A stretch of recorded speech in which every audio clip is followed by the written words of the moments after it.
ഈ പ്രായവും ജീവിത അനുഭവം എനിക്ക് നന്നായിട്ടുണ്ട്. എനിക്ക് വയസ്സ് 30.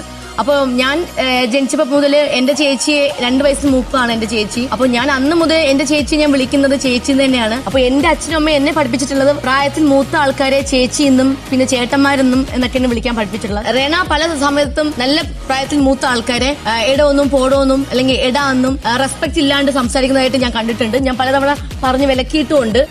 ഞാൻ പഠിച്ചിട്ടുള്ളത് എന്താന്ന് വെച്ചാൽ പ്രായം നോക്കിയിട്ടല്ല ഒരാൾക്ക് റെസ്പെക്ട് കൊടുക്കേണ്ടത്. ഇങ്ങോട്ട് തരുന്ന റെസ്പെക്റ്റിനനുസരിച്ചാണ് നമ്മൾ അങ്ങോട്ട് റെസ്പെക്ട് കൊടുക്കേണ്ടത്. Respect cannot be demanded. അത് നമ്മൾ ചോദിച്ചു വാങ്ങേണ്ട ഒരു കാര്യമല്ല. അവിടെ പ്രായം പക്വതയുള്ള ആൾക്കാർ ഇമ്മച്ചുവേർഡ് ആയിട്ടാണ് പെരുമാറുന്നത്. അതിന്റെ മെയിൻ ഉദാഹരണമാണ് അനുമോള്. ആളുകൾ മാറുന്നതിനനുസരിച്ചിട്ടാണ് ജീവിത സാഹചര്യങ്ങൾ മാറുക, അല്ലാതെ പ്രായം മാറുന്നതിനനുസരിച്ചിട്ടല്ല ജീവിത സാഹചര്യം മാറാ. എന്ന് വെച്ചാൽ അച്ഛനെ കയറി ഇടാന്ന് വിളിക്കൂ.